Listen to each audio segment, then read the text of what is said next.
Dans une cuisine enfouie, Pollock n'œuvrait pas à grand-chose, avachi dans son génie.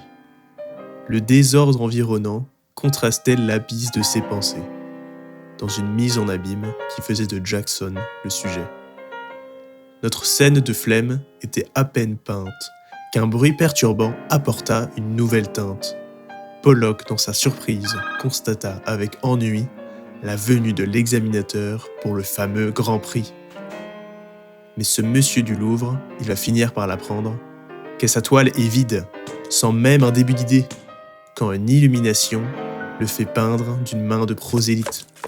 L'examinateur gravit les marches d'un pas certain et pressé, et sa démarche enthousiaste nous ferait presque oublier que le grand Jackson Pollock n'a rien préparé, et qu'il est en panique, en train d'improviser, qu'à chaque éclat sur la toile, son sort un peu plus se scelle, qu'à mesure que l'œuvre se dévoile, pour lui, sa réputation chancelle.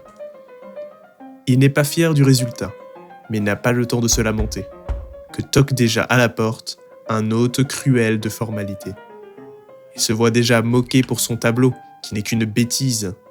Mais quelle ne fut pas sa surprise quand il le trouva à sa guise. Le monsieur lui donne le dû promis, et Pollock, surpris, soudain s'en saisit. C'est pour l'artiste une grande victoire, et toute victoire mérite son cigare. Il mélange l'air, le façonne, lui fait faire des tourbillons.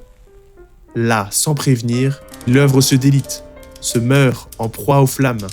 La voilà changée en un tas de fumée noire. Pour notre artiste bien-aimé, quelle heure de désespoir!